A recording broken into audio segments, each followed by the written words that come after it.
வணக்கம். 2025 சனி பெயர்ச்சி, ராகுகேது பெயர்ச்சி, குரு பெயர்ச்சியால் 12 ராசிக்காரர்களுக்கும் எந்த மாதிரியான நற்பலன்களும் கெடு பலன்களும் கிடைக்கப் போகிறது என்பதை சிறு விளக்கமாகவே பார்த்துவிடலாம். முதலில் 2025 மார்ச் மாதத்தில் சனி பகவான் பெயர்ச்சி பெறுவார். இதே 2025 ஏப்ரல் மாதத்தில் ராகு கேதுக்கள் பெயர்ச்சி ஆவார்கள். மே மாதத்தில் குரு பகவானும் பெயர்ச்சி ஆவார். 4 ராஜ கிரகங்களும் பெயர்ச்சி பெற்றால் ஒருவருடைய வாழ்க்கையில் நற்பலன்கள் அதிகரிக்கும். ஒரு சிலரின் ராசிகளுக்கு கெடு பலன்களை அதிகமாக தந்து விடுவார்.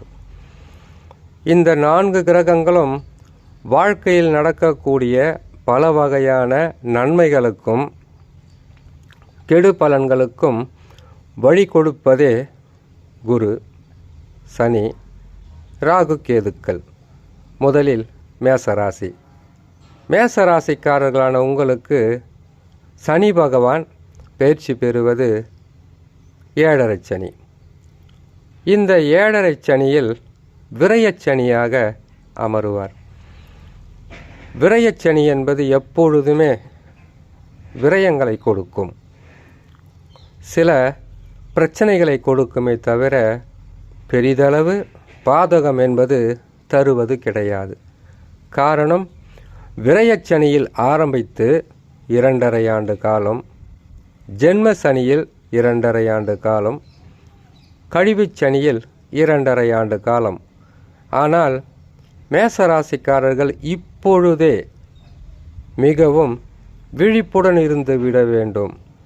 ஏன்னு கேட்டிங்கன்னாக்கா, இதனால் வரைக்கும் எப்படியோ சனி பகவான் வந்துட்டா தடங்கள், தடை, வருமான குறைவு, குடும்பத்தில் பிரச்சனை, விரயங்கள் அதிகரித்தல், சிக்கல்களை சந்திப்பது, இப்படியெல்லாம் கொடுப்பார். அதுவும் மேசராசிக்காரர்களுக்கு செவ்வாயின் ராசி இல்லையா, அதனால் கடுமையும் அதிகமாகவே இருக்கும். ஆகையால் மிக கவனமாக இருந்து விட்டால் சனி பகவான் உங்களுக்கு வந்துவிட்டார் என்பதை நினைத்து பொறுமையாக இருக்க வேண்டும். சனி பகவான் இப்படி இருக்கும்போது ராகு கேது, ராகுவை பற்றி சொல்லக்கூடிய அவசியம் இல்லை. ஏன்னு கேட்டிங்கன்னா 11ஆம் இடத்திற்கு வருவார். சனி பகவான் உங்களுக்கு பாதகத்தை செய்தாலும், 3 செல்லக்கூடிய குரு பகவான் பாதகத்தை செய்தாலும், ராகு கேதுக்கள் பலமான இடத்தில் அமர்ந்து வெற்றி வாய்ப்புகளை கட்டாயம் கொடுப்பார்கள். ஆனால் எவ்வளவு சிறப்பான பலன்களை உங்களுக்கு கிரகங்கள் கொடுத்தாலும் விழிப்புடன் இருக்க வேண்டியது மேசராசி கட்டாயமாக இருக்க வேண்டும். அப்படி தவறினால் தவறான பாதை, தவறான நட்பு, தவறான உறவு, தவறான சேர்க்கை, இதிலிருந்து முழுமையாக வெளியில் வந்துட்டா பெருசாக தொல்லைகள் இருக்காது. ஏன்னு கேட்டிங்கனாக்கா, ராகு பகவான் 1.5 வருஷம் இருப்பார். அதுக்கப்புறம் 4 கிரகங்களும் பாதகமாக மாறிடும். அதுக்கப்புறம் கஷ்டங்கள் இருக்கும், நஷ்டங்கள் இருக்கும். ஏதாவது உங்களுக்கு கடன் தொல்லை, பிரச்சனை, தொந்தரவு இருந்தால் ராகு பகவான் 11ஆம் இடத்தில் இருக்கும்போதே அது தீர்த்துக்குங்க. அது உங்களுக்கு மிகப்பெரிய உதவியாக இருக்கும். அடுத்தது ரிஷபராசி. ரிஷபராசிக்காரங்களுக்கு மிகப்பெரிய ஒரு ராஜயோகம் தான் சொல்லணும். கிரக அமைப்புகள் அப்படி இருக்குது. சனி பெயர்ச்சி யோகம், ராகு கேது பெயர்ச்சி தொழிலில் முன்னேற்றம், குரு பயிற்சி பொருளாதாரத்தில் மிகப்பெரிய ஒரு வளர்ச்சி. ஆனால் ரிஷபராசிக்காரர்களான நீங்கள் இந்த காலகட்டத்தை பயன்படுத்தி, இதே நல்ல நேரம், இதே யோக கிரக அமைப்புகள் ஆண்டுதோறும் பின்தொடராது. கொடுப்பது சிறிதாக இருந்தாலும் அதை வைத்து வாழ வேண்டியதும், அதிலிருந்து வரக்கூடிய லாபங்களை, பிரச்சனைகளை தீர்ப்பதற்குண்டான வழிகளை தேட வேண்டியது ரிஷபராசியான உங்களுடைய கடமையாக இருக்கும். ஏன்னு கேட்டிங்கன்னாக்கா, சனி பகவான் 11ஆம் இடத்தில் இருக்கும் வரையில் ரிஷபராசிக்காரர்களுக்கு பாதகம் இல்லை. குரு பகவான் 2ஆம் இடத்துல எவ்வளோ நாளைக்கு இருப்பார்? மிஞ்சி போனாக்கா ஒரு 5-6 மாதம், ஒரு வருஷத்தில் 5-6 மாதம் தான் நன்மை செய்வார். மிக கவனமாக இந்த காலத்தை உங்களுடைய வருங்காலத்துக்காக பயன்படுத்துங்க. வீணாக பயன்படுத்தாதீங்க. வாழ்க்கையில் கஷ்டப்படுவீங்க. நல்ல நேரத்தை உங்களுடைய வருங்காலத்திற்காகவும் குடும்பத்திற்காகவும் பயன்படுத்தி வெற்றி பெறலாம். மிதுன ராசி இருப்பதிலேயே மிதுன ராசிக்காரங்களுக்கு கொஞ்சம் கஷ்டமான காலம்தான். ஏன்னு கேட்டிங்கன்னா ஜென்ம குரு கடுமையான பாதிப்பை கொடுப்பார். இது வரைக்கும் கூட பரவாயில்ல, ஓரளவுக்கு தாக்கு பிடிச்சிங்க. ஆனால் ஜென்ம குரு வந்தால் குடும்பத்தில் கலகமும் சண்டையும் பொருளாதார இழப்புகளும் உடல் நலத்தில் பாதிப்பும் ஊராக சுற்றக்கூடிய ஒரு சூழ்நிலையும் கோயிலுக்காக போயிட்டு வரக்கூடிய ஒரு நிலையும் வீடு மாறுவது, இடம் மாறுவது, தொழில் மாறுவது இப்படியெல்லாம் இருக்குது. ஏன்னு கேட்டிங்கனாக்கா சனி பகவான் 10ஆம் இடத்திற்கு வந்து நல்ல பலனை கொடுத்ததை இது வரைக்கும் நான் பார்க்கல. நல்ல பலன் கிடைச்சா சந்தோஷம்தான். நான் ரொம்ப நாளாக நான் ஜாதகத்தை பார்க்குறதுனால 10இல் சனி பகவான் வந்தால் அவ்வளவு சிறப்பான பலன்களை கொடுக்க மாட்டார். குரு பகவானும் ஜென்ம ராசியில் 2025 உட்காரதுனால உங்களுக்கு அதிகப்படியான கெடு பலன்களை தரக்கூடிய கிரகமாக குருவாக தான் இருப்பார். அதுவும் ஒரு 5-6 மாதம்தான் தாக்கு பிடிக்கணும் நீங்கள். அதுக்கு பிறகு இயல்பான நிலைக்கு வந்துடுவீங்க. ஏன்னு கேட்டிங்கன்னாக்கா ராகு கேதுக்கள் பலமாக இருக்காங்க. உங்களுக்கு ராகு கேதுக்கள் பலமாக இருக்காங்க. ஆகையால் நீங்கள் பெருசாக ஒன்றும் வருஷ கணக்கில் கஷ்டப்பட வேண்டியதில்லை. ஒரு 5 மாதம் குரு பயிற்சி ஆனோடனே ஒரு 5 மாதம் 6 மாதம் தாக்கு பிடிச்சாவே போதும். உங்களுடைய இயல்பான வாழ்க்கையை நடத்தக்கூடிய சூழ்நிலைக்கு நீங்கள் வந்துடலாம். அடுத்தது கடகம். கடகராசிக்காரர்களான உங்களுக்கு சொல்லக்கூடிய வார்த்தைகள் என்னன்னு கேட்டிங்கன்னாக்கா அஷ்டம சனி விலகியாச்சு, கஷ்டங்கள் விலகும். ஆனால் இன்னும் கொஞ்சம் காலம் பொறுமையாக இருக்கணும். ஏன்னு கேட்டிங்கன்னாக்கா சனி பகவான் விலகிறார். நல்ல விஷயம். இதனால் வரையில் உங்களுடைய வாழ்க்கையில் கனவில் கூட நினச்சி பார்த்திடாத அளவுக்கு கஷ்டங்களை அனுபவித்து கொண்டு இருக்கிற கடகராசிக்காரங்களுக்கு அஷ்டம சனி விலகினால கஷ்டங்களும் நோயும் கடன் தொல்லையும் வீட்டில் இருந்த பிரச்சனையும் கோர்ட்டு கேஸு வழக்கு கணவன் மனைவிக்குள் ஏற்பட்ட பிரச்சனை குடும்பத்தில் ஏற்பட்ட கருத்து வேறுபாடு எல்லாமே சிறிதாக விலகுமே தவிர உடனுக்குடனாக நீங்கள் விலகிடாது. காரணம் கேட்டீங்கன்னாக்கா அஷ்டம சனி தான் போயிடுச்சு. அதுக்கப்புறம் வந்து என்ன பிரச்சனை கேட்டீங்கன்னாக்கா குரு பகவான் சரியில்லை. இந்த ஒரு வருஷம் வந்து கேட்டிங்கன்னா ஒரு வருஷம் கூட இல்லை, ஒரு 6-7 மாதம் நீங்கள் நிம்மதியாக இருக்கிறீங்கன்னாக்கா அதுக்கு காரணமே ராகு கேது குரு பகவான் தான். அந்த குருவே மாற போகிறாரு. சரி, சனி பகவான் விலகிறாரு கேட்டாக்கா சனி பகவான் வந்து கொடுக்குற இடம்ன்ற பார்த்தீங்கன்னாக்கா ராசிக்கு 11ஆம் இடத்திற்கு வரணும்.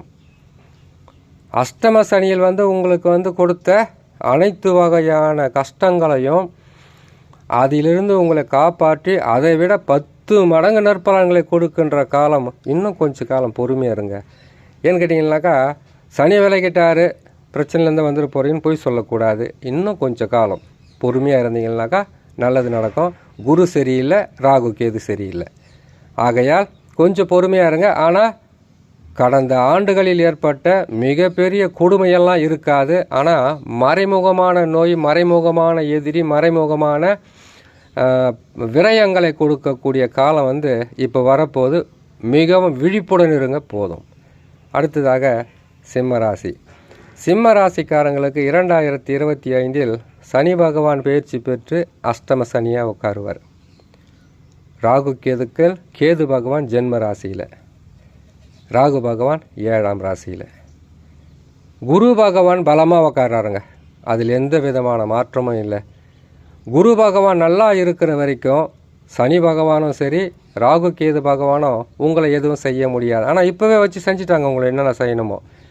இப்போவே பொருள் இழப்பு, குடும்பத்தில் பிரச்சனை, தேவையில்லாத குழப்பம், தேவையில்லாத வீட்டில் வந்து கேட்டிங்கன்னாக்கா கலகக்குரல், சண்டை, தகராறு, வண்டி வாகனங்கள் பழுதாகிறது, ரிப்பேர் ஆகிறது, வீட்டில் பிரச்சனை ஏற்படுறது, பணத்தால் பிரச்சனை வர்றது, உறவால் பிரச்சனை, இது எல்லாமே உங்களுக்கு இப்போவே கொடுத்துட்டாரு.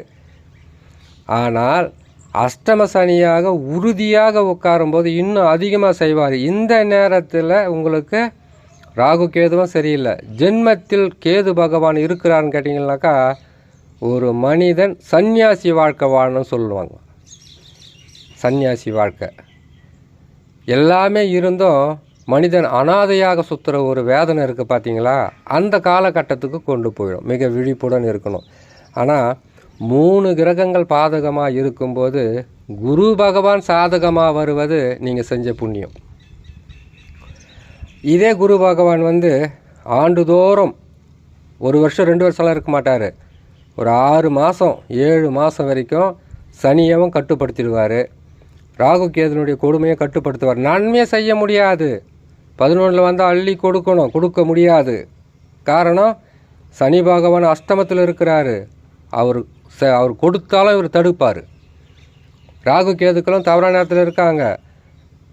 குரு பகவான் கொடுப்பதை தடுப்பதற்கு 3 கிரகங்கள் இருக்குது. ஆனால் அவங்களையும் மீறி சில நன்மைகளை உங்களுக்கு குரு பகவான் செய்ய முயற்சி செய்வார். உங்களோட ஜாதகம் பலமாக இருந்தால் ஓரளவுக்கு நீங்கள் உங்களை காப்பாற்றிக்கலாம். ஆனால் மிக விழிப்புடன் இருக்கணும். சிம்ம ராசி ரொம்ப விழிப்புடன் இருக்கணும். முன்னெச்சரிக்கையுடன் இருங்க. கொஞ்சம் நீங்கள் தவறினாலும் அகல பாதாளத்தில் விழுந்து எழ முடியாத அளவுக்கு கஷ்டங்களை கொடுத்துடும். ரொம்ப ஜாக்கிரதையாக இருங்க. ரொம்ப விழிப்போடு இருங்க. அடுத்தது கன்னிராசி. கன்னிராசிக்காரங்களுக்கு சனி பகவான் பாதகம், குரு பகவான் பாதகம், ராகு கேதுக்கள் சாதகம். இது ஓரளவுக்கு தாக்கு பிடிக்கலாம். ஆனால் தொழிலில் முன்னேற்றம் அடையணும், வருமானம் வரணும்னு கேட்டிங்கன்னாக்கா குரு பலம் வேணும். எப்போவுமே குரு 10க்கு வருவது வாழ்க்கையை வேணான்னு சொல்லக்கூடிய அளவுக்கு கடினமான கஷ்டமாக இருக்கும். இதில் வேறு கண்டக சனி வேறு. கண்டக சனி என்ன பண்ணோம்? கண்டக சனி குடும்பத்தில் பிரச்சனை, வேலை செய்கிற இடத்துல பிரச்சனை, வாழ்க்கையில் பிரச்சனை, நண்பரிடையே பிரச்சனைகளை உருவாக்கிவிட்டு இருப்பார் கண்டக சனி. 10ஆம் இடத்தில் இருக்கிற குரு பகவான் என்ன பண்ணுவார்? தொழிலை முடக்குவார். இந்த தொழிலை விட்டுட்டு வேறு தொழிலுக்கு போகலான்னு சொல்லுவார். அந்த தொழிலுக்கு போனாலும் நிம்மதி வராது. இந்த தொழிலில் போய் செய்தாலும் மன நிறைவு இருக்காது. கை நிறைய காசு வராது. காசு வந்தாலும் உங்களுடைய பிரச்சனைக்கு பத்தாது. இப்படி பல வகையிலும் கஷ்டங்களை கொடுக்கக்கூடிய அமைப்பில் குருவும் சனியும். ஆனால் ராகு பகவானும் கேது பகவானும் உங்களுக்கு பலமாக இருக்காங்க. அதில் எந்த விதமான மாற்றமும் இல்லை. சரி, இந்த பாதகம் எவ்வளவு நாளைக்கு இருக்கும் அப்படின்ற ஒரு கேள்வி இருக்கு இல்லையா? இந்த பாதகத்தை பொறுத்த வரையிலும் உங்களுக்கு ஒரு 6 மாதம் குரு பயிற்சி ஆனால் ஒரு 6 மாதம் தாக்கு பிடிங்க. அந்த 6 மாதம் நீங்கள் தாக்கு பிடிச்சிங்கன்னா போதுமானது. அதுக்கு பிறகு குரு பகவான் 10ஆம் இடத்தில் இருந்து கொடுக்கக்கூடிய கெடு பலன்களை குறைத்து கொள்வார். அதுக்கப்புறம் உங்களுடைய வாழ்க்கையில் பிரச்சனைகள் பெருசாக இருக்காது. குரு பயிற்சி ஆனால் ஒரு 6 மாதம் பொறுமையாக இருங்க. ராகுவும் பலமாக இருக்கிறாரு, கேதுவும் பலமாக இருக்கிறாரு. நம்பிக்கையுடன் இருக்கலாம். அடுத்தது துலாம் ராசி. உங்களுக்கு பெருசாக சொல்ல வேண்டிய அவசியமெல்லாம் கிடையாது. ஏன்னு கேட்டிங்கன்னாக்கா 4 கிரகங்களும் பலமான இடத்தில் அமர்ந்து வாழ்க்கையில் கோடிகளில் புரளப் போகிறதையும் சொல்ல முடியாது. நிம்மதியாக இருக்கலாம். சென்ற ஆண்டுகளில் ஏற்பட்ட கஷ்டமும் நஷ்டமும் துன்பத்திலிருந்து முழுமையாக மீண்டு வரலாம். மீண்டு இன்னொரு முறை உருவாக்கிக்காதீங்க பிரச்சனைகளை. நல்ல நேரத்தில் ஒரு சிலர் அந்த நல்ல நேரத்தை நழுவ விட்டுருவாங்க. நமக்காக இருக்கக்கூடிய பிரச்சனையிலேருந்து மீண்டு வரணும்னு நீங்கள் முயற்சி செய்யுங்க. உங்கள் பல நாள் குறையாக இருக்கிறது அந்த குறைகளை தீர்த்துக்கிறதுக்கு முயற்சி செய்யுங்க. உங்களுக்கு அரசாங்க ஆதரவு கிடைக்கும். குடும்பத்தில் இருக்கக்கூடிய நபர்கள் உங்களுக்கு உதவி செய்வாங்க. இன்றைக்கி உதவி செய்வாங்க, நாளைக்கு உபத்திரவத்தை செய்வாங்க. அதனால் உங்களுடைய உழைப்பால் கொடுக்குற கிரகங்கள் அமைப்பு நல்லா இருக்குது. உங்களுடைய உழைப்பால் உயர்வதற்குண்டான வழிகளை தேடுங்க. நீண்ட நாள் பிரச்சனைகளாக இருப்பதும் நீண்ட நாள் கனவுகளை நிறைவேற்றிக்கிறதுக்கு கடுமையாக உழைங்க, நல்லாயிடுவீங்க. விருச்சிக ராசி. விருச்சிக ராசிக்காரர்களுக்கு ராகு கேது பலம் இல்லை.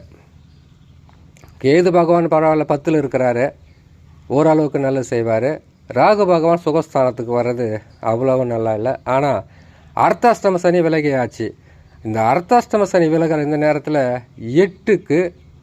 8ஆம் ராசியில் குரு பகவான் அமருவது அவ்வளவு சிறப்பான பலன் இருக்காது. ஆகையால் விருச்சிக ராசிக்காரங்க 8ஆம் இடத்தில் குரு பகவான் இருக்கிற வரையில் உங்களை நீங்கள் காப்பாற்றி கொள்ளணும். 8ஆம் இடம் கடுமையான பாதிப்புகளை தரக்கூடிய இடம். அதுவும் குரு பகவான் ஒரு சுபகிரகம், சுப விஷயங்களை செய்து கொடுக்குறவர். அவரே 8ல் அஷ்டாங்கமாக மறைவதால் மிக கவனமாக இருக்கணும். சிறு பிரச்சனை கூட பெரிதளவு உங்களுக்கு பாதகத்தை கொடுத்துரும். எவ்வளோ நாளைக்கு? ஒரு 6 மாதம் பொறுமையாக இருந்தீங்கன்னா போதும், பலமாயிடலாம். நீங்கள் ஒன்றும் பிரச்சனை இல்லை. கிரகங்கள் மாறிக்கொண்டே இருக்கும். நமக்கு நேரம் சரியில்லைன்னு பொறுமையாக இருங்க. பெருசாக ஒன்றும் கஷ்டம் இல்லை. ஜாதகம் சரியில்லைன்னா அதிகப்படியான தொல்லைகளை கொடுத்துரும். அடுத்தது தனுசு ராசி. தனுசு ராசிக்காரங்களுக்கு நல்ல நேரம் தாங்க, அதில் எந்த விதமான மாற்றமும் இல்லை. ஏன்னு கேட்டிங்கன்னாக்கா, இதனால் வரைக்கும் குரு சரியில்லாமல் இருந்தார், ராகு கேதுக்கள் சரியில்லாமல் இருந்தாங்க. சனி பகவான் மட்டும்தான் நல்லா இருந்தார். அவராலே உங்களுக்கு பெருசாக நன்மை செய்ய முடியல. இப்போது குருவும் பலமாக வராரு, ராகு கேதுக்களும் பலமாக இருக்காங்க. சனி பகவான் மட்டும் அர்த்தாஷ்டம சனியாக போகிறாரு. ஆனால் 3 கிரகங்கள் பலமாக இருக்கும்போது முயற்சிகளில் வெற்றி, திடீர் தனலாபங்கள், வருமானம் பெருகுவது, தொழிலில் முன்னேற்றம் அடைவது, குடும்பத்தில் சந்தோஷம் பிறப்பது, கணவன் மனைவிக்குள் ஒற்றுமை ஏற்படுவது, செய்யும் தொழிலில் நினைத்த மாதிரி உங்களுக்கு வருமானம் வரும். இப்படியெல்லாம் உங்களுக்கு நற்பலன்கள் நடந்து கொண்டே இருக்கும். எந்த விதமான மாற்றமும் இல்லை, நற்பலன்கள் நடக்கும். அர்த்தாஷ்டம சனி உங்களுக்கு பாதிப்பே இருக்காது. எவ்வளவு நாளைக்கு? குரு பகவான் நல்லா இருக்கிற வரைக்கும் தான். அதுக்கு பிறகு பிரச்சனைகள் வரும். இப்போ பிரச்சனை வரதை உங்களுக்கு அதிகமாக வரத்துக்கு வாய்ப்புகள் கிடையாது. நல்ல நிலைக்கு வந்துடலாம். அடுத்தது மகர ராசி. மகர ராசியான உங்களுக்கு குரு பகவான் இதனால் வரைக்கும் 5ஆம் இடத்தில் இருந்தார். இப்போது 6ஆம் இடத்திற்கு வரப்போகிறார். ஆனால் 7.5 சனி விலகியாச்சு. 7.5 நாட்டு சனியே விலகியாச்சு உங்களுக்கு. இதுக்கப்புறம் உங்களுக்கு கவலையெல்லாம் ஒன்றும் வேணாம். ஏன்னு கேட்டிங்கனாக்கா, சனி பிடிப்பது என்பது வாழ்க்கையில் 30 ஆண்டுகளுக்கு ஒரு முறை உங்களை நோயாக இருந்துச்சிங்களா, அந்த நோயை மொத்தமாக கொடுத்து உங்கள் உடம்பை சுத்தப்படுத்தி இருப்பார்.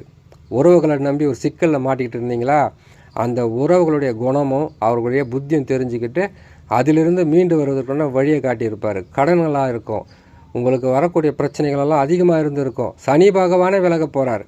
இனிமேல் உங்களுடைய வாழ்க்கையில் படிப்படியாக முன்னேற்றம் அடைஞ்சிடலாம். ஆனால் சனி பகவான் விலகிற இந்த காலகட்டத்தில் ராகு கேதுக்கள் சரியில்லாமல் போகிறது பெரிய ஒரு குறையாக தான் இருக்குமே தவிர, எவ்வளவோ சந்தித்து வெளியில் வந்துட்டீங்க.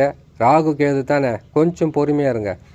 ராகு கேதுக்கள் செய்கின்ற பாதகத்தை விட குரு பகவான் 6ஆம் இடத்திற்கு போகுவது மிகவும் கஷ்டமாக இருக்கும். ஒரு 6 மாதம் பொறுமையாக இருந்தீங்கன்னா மகர ராசிக்காரங்களுக்கு மிக சிறப்பான பலன்கள் கட்டாயமாக கிடைச்சிடும். ஒரு 6 மாதம் பொறுமையாக இருங்களேன். சனி பகவான் தான் நல்லா இருக்கிறாரு, பெருசாக கஷ்டம் இருக்காது. ஆனால் 6க்கு வந்தால் ரணரோக சத்துருஸ்தானத்துக்கு வர்றாரு குரு பகவான். தப்பு, பொறுமையாக இருங்க, நல்லது நடக்கும். ஒரு 6 மாதம் பொறுமையாக இருங்க. அடுத்தது கும்பராசி. கும்பராசிக்காரங்களுக்கு நல்ல நேரம் தான். ஏன்னு கேட்டிங்கனாக்கா, ஜென்ம சனி விலகுது. ஜென்மத்தில் சனி தான் கடுமையான பாதிப்பு. இனிமேல் அந்த கடுமையான பாதிப்பு இருக்காது. ஏன்னு கேட்டிங்கனாக்கா, சனி பகவான் ஜென்ம சனியை விட்டு விலகிறது, 8ல் இருக்கக்கூடிய கேது பகவான் விலகுவது, 2ல் இருந்து ராகு பகவான் இது நாள் வரைக்கும் பணத்தை கோடி கோடியாக சம்பாதிக்கலாம், லட்சமாக சம்பாதிக்கலாம், கண்டவங்களை நம்பி ஏமாந்துக்கிட்டு இருந்தீங்களா, உங்களுக்கு அவ்வப்போது நடக்கும். சென்ற ஆண்டுகளில் ஏற்பட்ட படு பாதகத்திலிருந்து மீண்டு வரலாம். நற்பலங்கள் ஓரளவுக்கு நல்லபடியாக கிடைக்க ஆரம்பிச்சிடும். அடுத்தது மீனராசி.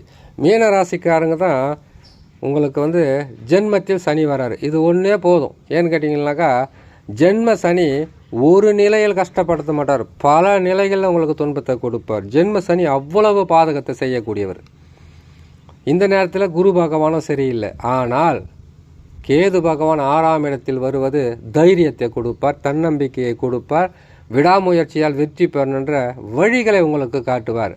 ராகு பகவானை விட்டு விலகிறார். இவ்வளவு நாளாக உங்களை புரிஞ்சிக்காதவங்க ஓரளவுக்கு புரிஞ்சுக்குவாங்க. ஆனால் சனி பகவான் தான் ஜென்ம ராசிக்கு வந்துடுறாரு, அந்த புரிஞ்சிக்கணும் கூட கொஞ்சம் விட்டு விலைக்கு போயிடுவாங்க தூரமாக. இப்போ இருக்கக்கூடிய சூழ்நிலையில் ராகு கேதுக்கள் பலம், குருவும் சனியும் பாதகம். எவ்வளவு நாளைக்கு இந்த பாதகம் இருக்கும்? கடினமான பாதகமாக இருக்குமா? அப்படியெல்லாம் கிடையாதுங்க. ஒரு 6 மாதம் குரு பகவான் பயிற்சி பெற்று 4ஆம் இடத்துக்கு போகிறாரா, ஒரு 6 மாதம் தாக்கு போயிடுங்க. 6 மாதத்துக்கு பிறகு உங்களுக்கு பாதகம் இருக்காது, நற்பலன்கள் கொடுக்க ஆரம்பிச்சிடும். ஏன்னு கேட்டீங்கன்னாக்கா, ஒரு 6 மாதம் பொறுத்து இருந்து குரு பகவான் வக்கரகதியில் அமர்ந்துடுவார். இல்லைன்னு கேட்டீங்கன்னாக்கா, அதிசாரம் பெற்று 5ஆம் இடத்திற்கு சென்றுவார். அதுக்கு பிறகு நான் உங்களுக்கு பெருசாக தொல்லைகள் இருக்காது. குரு பகவானும் ராகு கேதுக்களும் காப்பாற்ற ஆரம்பிச்சிடுவாங்க. சனி பகவான் வந்து ஜென்ம சனி இருக்கிறதே தெரியாது, உங்களை காப்பாற்றிடுவார்.